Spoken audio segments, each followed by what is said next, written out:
Good morning, students. In our physical science, we already completed 5 lessons. We are see about our last lesson, that is nuclear physics. In this nuclear physics, first we learn about atom.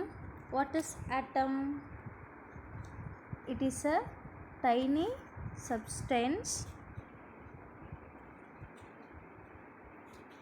The simple constitute unit of ordinary matter that constitute the chemical elements. It is presented in solid, liquid, gas and also plasma in neutral or ionized atoms. Atoms are small, it's around 100 picometer diameter. It have 3 subatomic particles. One is electron, another is proton, another is neutron. Electron is around the nucleus and proton, neutrons are present inside the nucleus. It have a zero charge. Sometimes it is ion in nature. The atom mass range is 1.67 into 10 to the power minus 27 to 4.52 into 10 to the power minus 25 kg. Its diameter range is 62 picometer to 520 picometer. In our Tamil medium, நம்ம already 5 lessons complete பண்ணிட்டோம். நம்மளோட last lesson பார்த்திங்கன்னா ஃபிசிக்ஸில் nuclear physics, அதாவது அணுக்கரு இயற்பியல். First இதோட டாப்பிக்கில் பார்த்திங்கன்னா அணுக்கருன்னு கொடுத்துருக்கு இல்லைங்களா, அதில் ஃபஸ்ட்டு அணுனா என்னென்னு தெரிஞ்சுக்கணும். அணு அப்படின்றது ஒரு மிகச்சிறிய துகள், சரிங்களா? அந்த மிகச்சிறிய துகள் வந்து திரவத்துலேயும் இருக்கும், திண்மம், வாயு, பிளாஸ்மா இந்த 4 நிலைகள்லையும் இருக்கும்.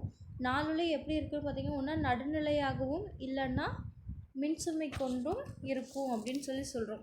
இதோட விட்டம் அப்படின்றது 100 பிகோமீட்டர் இருக்கும். இந்த அணுவில் 3 பகுதிகள் இருக்குன்னு சொல்கிறாங்க.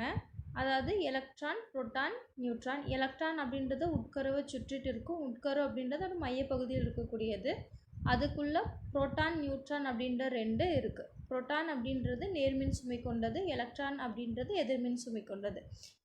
இதோட மின்சுமை, அதாவது அணுவோட மின்சுமை அப்படின்னு பார்த்திங்கன்னா 0, நடுநிலைத்தன்மை கொண்டது. இல்லை அப்படின்னா நேர்மின் சுமையோ எதிர்மின் சுமையோ இருக்கும்.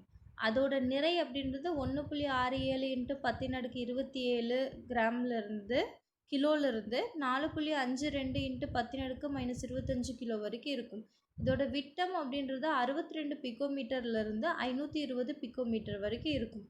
இது வந்து ஜென்ரலாக நம்ம தெரிஞ்சுக்க வேண்டிய விஷயம். இந்த லெசனில் நம்ம இதோட இன்ட்ரடக்ஷன் என்னென்னு பார்ப்போம். Introduction. Things around us is made up of matter. In Greek philosopher Democritus in 14 BC, he said matter is made up of tiny indestructible unit. After later in 1803 John Dalton said elements which are identical in nature. Then again J.J. Thomson discovered the cathode rays, that means electron. Then Goldstein discovered positive rays. After Rutherford named as a proton. அதாவது நம்மளோட பருப்பொருட்கள் அப்படின்றது சிறிய பகுக்க இயலாத அலகுகள் அப்படின்னு சொல்கிறோம். Democritus என்ன சொல்கிறார், அதை வந்து யார் சொன்னாங்கன்னா டெமோக்ரிட்டஸ். ஜான் டால்டன் அப்படின்றவர் என்ன சொல்கிறாருன்னா, இயற்கையிலேயே இருக்கக்கூடிய தனிமங்கள் ஒரே மாதிரியான அணுக்களால் ஆனது அப்படின்னு சொல்கிறாரு. ஜே.ஜே. தாம்சன் வந்து ஒரு கேத்தோட கதிர்கள் அப்படின்ற ஒரு எதிர்மின் சுமை கொண்ட எலக்ட்ரான்களை கண்டுபிடிக்கிறார். அவருக்கு அப்புறம் வர கோல்ட்ஸ்டீன் வந்து ஆனோட கதிர்கள், அதாவது நேர்மின் சுமை கொண்ட புரோட்டான்களை கண்டுபிடிக்கிறார். புரோட்டான் அப்படின்றது இவருக்கு அப்புறம் வரக்கூடிய ரூதர்ஃபோர்ட் அப்படின்றவர் பேர் வைக்கிறார், சரிங்களா? In 1932 James Southwick discovered chargeless particle he named as a proton.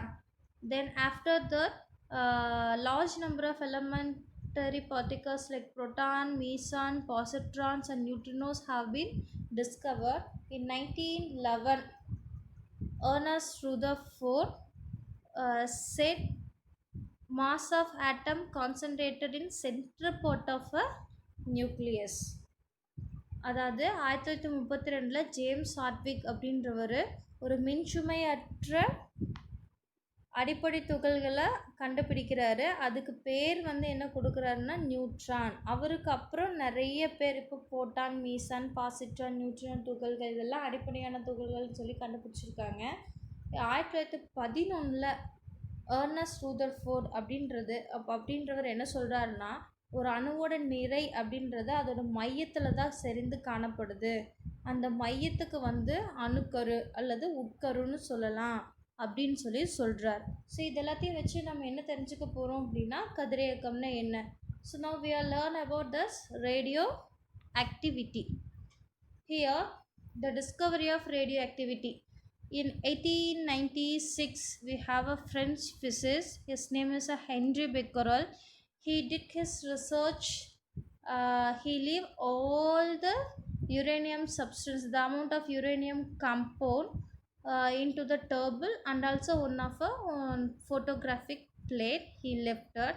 After a week return and noticed that the film has been exploded by some radiation. He reproduced this effect again. He did this phenomenon was called radioactivity. This radioactivity is produced by the substance. Its name is uranium.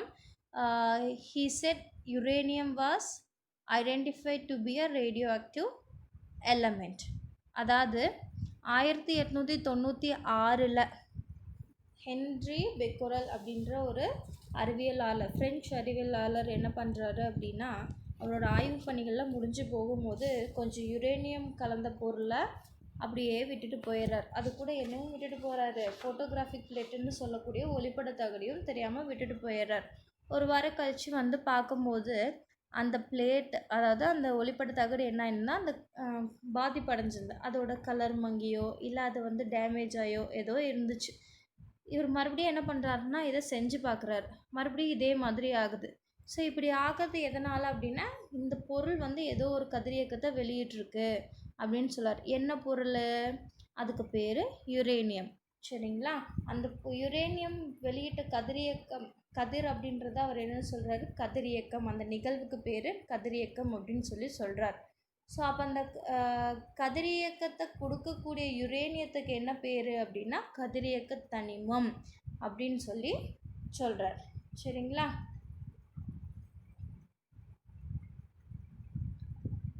After 2 years later, Marie Curie and Pierre Curie detect some radioactivity used as a peach blend.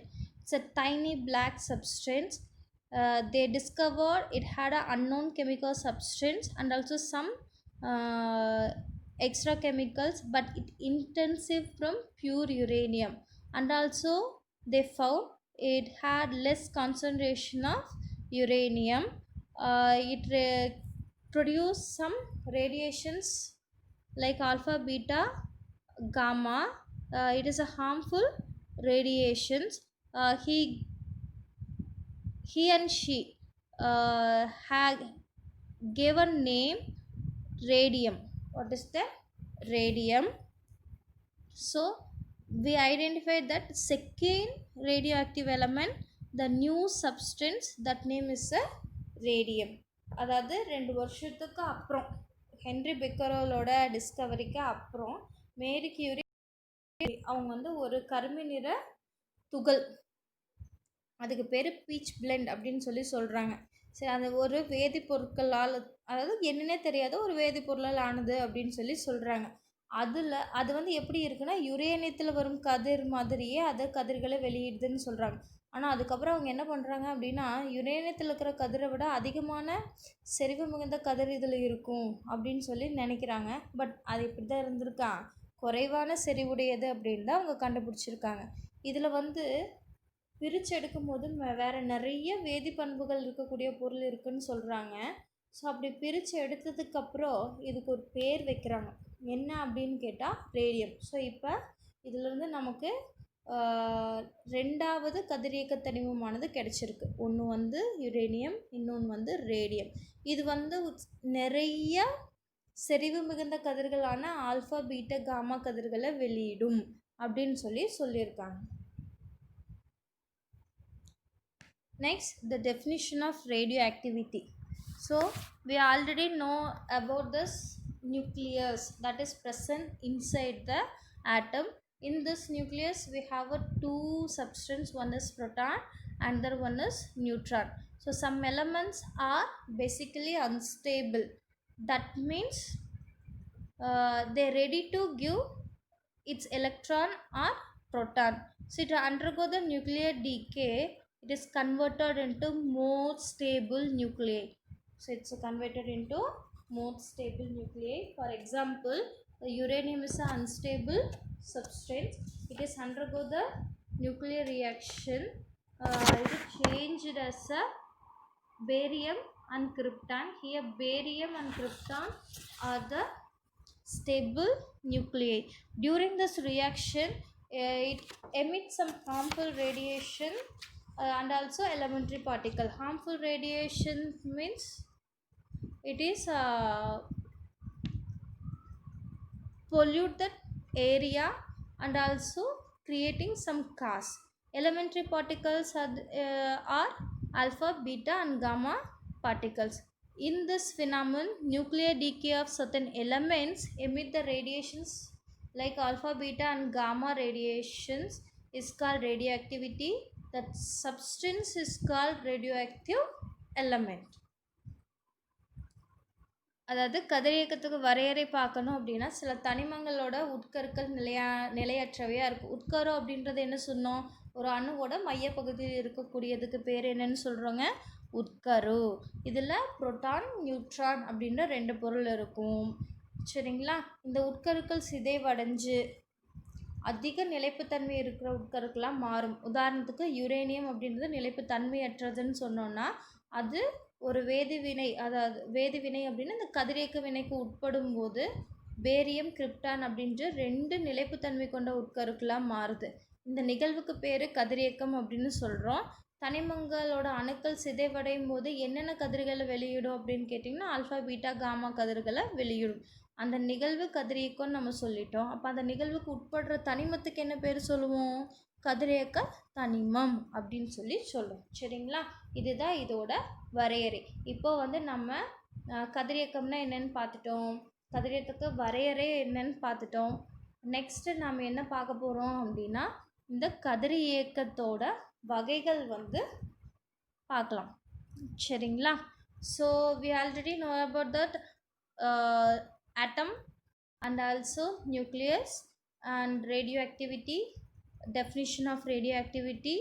Now we will learn about the types of radioactivity. Here we have two types of radioactivity. One is natural radioactivity, another one is artificial radioactivity. So in this natural radioactivity, that reaction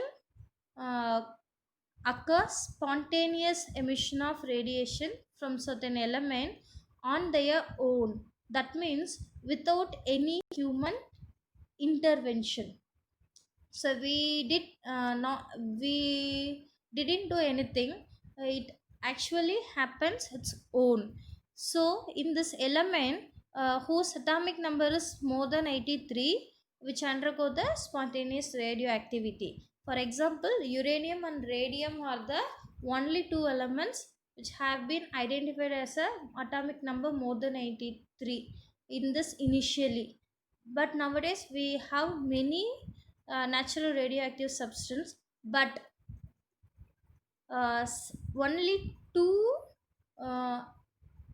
radioactive substance we have that's atomic number less than 83.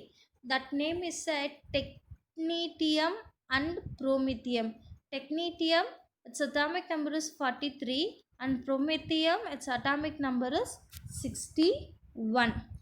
There have been 29 radioactive substance discovered now itself. It present in rarer earth metals and also transition metals form. Next, the artificial radioactivity. So the phenomenon by which even light emits are made up of radioactive. That means we are induced or it is happened by artificially and also happen by man. So it have a name of artificial radioactivity or induced radioactivity or man-made radioactivity. So in this, radioactivity was discovered by Irene Curie and F. Joliet in the year of 1934. They induced certain lighter particles, elements like boron and aluminium. They radiated by alpha particle. It's produced radioactivity of uranium. So it is hit by alpha particle. It have a atomic number less than 83. That's example is boron and aluminium. Okay. So இப்போ கதிரியக்கத்தோட வகைகளில் 2 வகை இருக்குது. ஒன்று வந்து இயற்கை கதிரியக்கம், இன்னொன்று செயற்கை கதிரியக்கம். இயற்கை கதிரியக்கம் அப்படின்னா ஒரு கதிரியக்க நிகழ்வானது மனிதர்களால் தூண்டப்படாமல் தானே தன்னிச்சையாக நடைபெறத என்னன்னு சொல்கிறோம் நம்ம இயற்கை கதிரியக்கம். இந்த கதிரியக்கம் நடைபெறணும் அப்படின்னா அந்த தனிமத்தோட அணியன் வந்து 83 விட அதிகமாக இருக்கணும். அப்படி எதுக்கெல்லாம் இருக்குது அப்படின்னு கேட்டிங்கன்னா யுரேனியத்துக்கும் ரேடியத்துக்கும் இருக்கும்.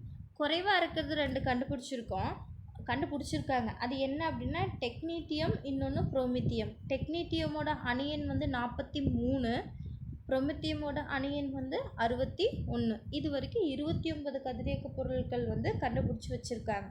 அது நம்ம பூமியில் அருமன் உலோகங்களாகவும் இடைநிலை உலோகங்களாகவும் இருக்குது அப்படின்னு சொல்கிறாங்க. சரிங்களா? இப்போது செயற்கை கதிரியக்கம் அப்படின்றதுக்கு இன்னொரு பேர் என்ன? தூண்டப்பட்ட கதிரியக்கம். ஏன் இது மனிதர்களால் தூண்டப்படக்கூடிய கதிரியக்கம் அப்படின்னு சொல்கிறாங்க. ஏன்னா செயற்கையாக நடக்கணும்னாலே அங்கே யாரோட பயன்பாடு இருக்கணும்? மனிதர்களோட பயன்பாடானது இருக்கணும். இதை ஃபஸ்ட்டு யார் கண்டுபிடிக்கிறாங்க அப்படின்னா 1934 அயர்ன் கியூரி மற்றும் எஃப் ஜூலியட் அப்படின்றவங்க கண்டுபிடிக்கிறாங்க. எந்த 2 பொருள் எடுத்துக்கிறாங்க அப்படின்னா அணியன் 83 விட குறைவாக இருக்கிற 2 பொருள் எடுத்துக்கிறாங்க. எடுத்துக்காட்டு வந்து என்ன சொல்லலாம்? Boron and aluminium. அதுதான் அதோட எடுத்துக்காட்டு அப்படின்னு சொல்கிறாங்க. இப்போது இதோட இங்கே ஒரு எக்ஸாம்பிள் இருக்குது பாருங்கள். இதோட வேதி வாய்ப்பாடு இது. சரிங்களா? இப்போது ஒரு பொருள் வந்து கதிரியக்கத்துக்கு உட்படுது அப்படின்னா அதுக்கு பேர் தாய் உட்கரு. கதிரியக்கத்தினால கிடைக்கக்கூடிய பொருளுக்கு என்ன சொல்கிறோம்? நம்ம சேய் உட்கரு அப்படின்னு சொல்கிறோம். சரிங்களா? இப்போ இந்த தாய் உட்கருவானது என்ன பண்ணும் அப்படின்னு கேட்டால் இங்கே வந்து என்ன இருக்குது? ஹீலியம், அதாவது 2He4 அப்படின்ற ஒரு ஆல்ஃபா பொருள் இருக்குது இல்லைங்களா? அதனால் தாக்கும்போது ஒரு நிலைப்புத்தன்மையற்ற 6C13 அப்படின்ற ஒன்று இருக்குங்களா? அந்த பொருளானது உருவாகும். சரிங்களா? அப்போது நமக்கு செயற்கை கதிரியக்கத்தை தூண்டுற இந்த ஆல்ஃபாக்கு என்ன பேருன்னா எரித்துகள் அப்படின்னு பேர். அது வந்து ஒரு நிலைப்புத்தன்மையற்ற பொருளை கொடுத்துருக்கு. அந்த நிலைப்புத்தன்மையற்ற பொருள் என்னவா மாறுது? நமக்கு கிடைக்கக்கூடிய சேய் உட்கருவாகவும் இன்னொன்றுக்கு என்ன பேர் சொல்கிறாங்க? இங்கே விடுதுகளாகவும் மாறுது அப்படின்னு சொல்கிறாங்க. அதாவது இந்த நியூட்ரானுக்கு என்ன பேர் அப்படின்னா விடுதுகள் அப்படின்னு பேர். இதை எப்படி எழுதணும் அப்படின்னு கேட்டிங்கன்னா எக்ஸ் அப்படின்றது தாய் உட்கரு, இங்கே நமக்கு கிடைச்ச கார்பன் அப்படின்றது ஒய், அது வந்து சேய் உட்கரு. இதை தூண்டுற பொருள் ஆல்ஃபாக்கு பேர் வந்து என்ன அப்படின்னு சொல்கிறாங்க? எரித்துகள். நமக்கு மீதி கிடைச்சதுக்கு பேர் என்ன சொல்கிறாங்க? விடுதுகள் அப்படின்னு சொல்கிறாங்க. ஸோ இதோட வேதி வாய்ப்பாடு எப்படி எழுதியிருக்கோம்? இங்கே Be49 2He4 gives 6C12 plus 0N1 எழுதியிருக்காங்களா? அதாவது பேரியம் அப்படின்றத ஆல்ஃபா துகள் கொண்டு தாக்கும்போது கார்பனாகவும் நியூட்ரானாகவும் மாறி இருக்கு அப்படின்னு சொல்லியிருக்காங்க. சரிங்களா? இப்போ here artificial radioactivity is produced by boron. So alpha particle hit this boron, it is changed as a unstable compound of carbon. This carbon changed as a stable carbon and neutron. Here this boron is a parent particle. This alpha particle is a projectile substance, and C13 is an unstable substance. C12 is a daughter particle.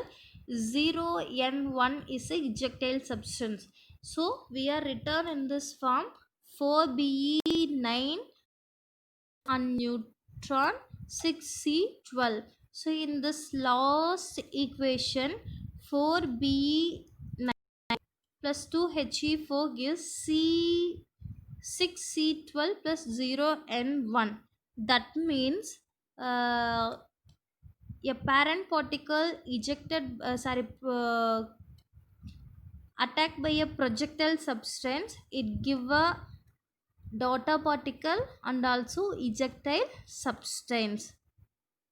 So if you have any doubt, you please ask me in personally and also group. என்ன குழந்தைங்கள ஏதாவது doubt இருக்கா? அப்படி doubt இருந்துச்சுன்னா எனக்கு பர்சனலாகவும் கேளுங்க, இல்லைன்னா உங்கள் குரூப்பில் மெசேஜ் பண்ண முடியும் அப்படின்னா பண்ணுங்கள்.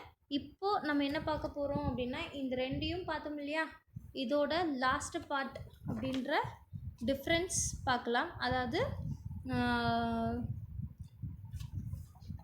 நேச்சுரல் ரேடியோ ஆக்டிவிட்டிக்கும் ஆர்டிஃபிஷியல் ரேடியோ ஆக்டிவிட்டிக்கும் என்ன டிஃப்ரென்ஸ் அப்படின்னு சொல்லி பார்க்கலாம்.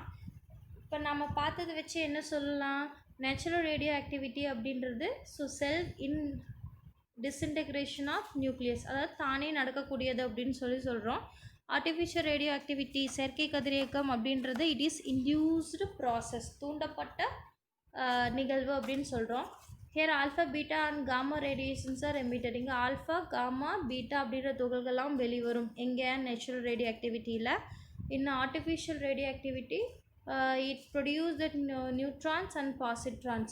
அது செயற்கை கதிரியக்கத்தில் நியூட்ரான்ஸும் பாசிட்ரானும் உமிழப்படும் அப்படின்னு சொல்கிறாங்க. It is a spontaneous process. எது? நேச்சுரல் ரேடியோ ஆக்டிவிட்டி, அதாவது தன்னிச்சையான நிகழ்வு இயற்கை கதிரியக்கம். அப்போ செயற்கை கதிரியக்கம் என்னவாக இருக்கும்? தூண்டப்பட்ட நிகழ்வு. Yes, it is a induced process. So in natural radioactivity exhibited by elements with atomic number more than 83, and artificial radioactivity exhibited by elements with atomic number less than 83. அதாவது இயற்கை கதிரியக்கத்தில் அணு எண்ணானது 83 விட அதிகமாக இருக்கணும் ஒரு தனிமத்துக்கும். செயற்கை கதிரியக்கத்தில் அந்த தனிமத்தோட அணு எண் 83 விட குறைவாக இருந்தாலே போதும். Natural radioactivities cannot be controlled. Why? So one uranium is splitted into 2 or 3 substance, and also it give a 3 neutrons per substance, and that 3 neutrons again hit the 3 particles. So it is moved by a chain like process. So it is cannot be controlled. And artificial radioactivity can be controlled. Why? We give the instruction to hit the substance. So அதாவது இயற்கை கதிரியக்கம் அப்படின்றது கட்டுப்படுத்த முடியாது. ஏன் அப்படின்னா, ஒரு neutron ஒரு யுரேனியத்தை தாக்குது அப்படின்னா அதுலேருந்து வெளிவரக்கூடிய உட்கருவோடு வரக்கூடிய 3 நியூட்ரான்கள் மினிமம் எத்தனை வரும்னு சொல்லாங்க? ஒரு 3 வரும்னு வச்சுக்கோங்க. அந்த 3 நியூட்ரானும் என்ன பண்ணும்? இன்னொரு 3 யுரேனியத்தை தாக்கும். அப்படியே போயிட்டே இருக்கும்போது ஒரு பெரிய செயின் ப்ராசஸாக போகும். அதனால் இதை என்ன பண்ண முடியாது? கட்டுப்படுத்த முடியாது. ஆனால் செயற்கை கதிரியக்கத்தை என்ன பண்ண முடியும்? கட்டுப்படுத்த முடியும். ஏன்? அந்த கதிரியக்கத்தை உருவாக்குறதும் செயல்படுத்துறதும் யாருங்க? நம்ம. ஸோ இன்றைக்கி டாப்பிக்கில் ஏதாவது டவுட் இருக்கா? டவுட் இருந்தால் எனக்கு சொல்லுங்கள். இதுதான் இன்றைக்கத்தோட டாபிக். இதில் நீங்கள் என்னென்னலாம் தெரிஞ்சிருக்கீங்க அப்படின்னா, ரேடியோ ஆக்டிவிட்டியோட டெஃபினிஷன் தெரியும், அதோட டைப்ஸ் தெரியும், அந்த டைப்ஸோட டிஃப்ரென்ஸ் படிச்சிருக்கீங்க. இந்த ரேடியோ ஆக்டிவிட்டி அப்படின்றது எப்படி வந்துச்சு அப்படின்னு சொல்லி படிச்சிருக்கீங்க. சரிங்களா? So thank you students.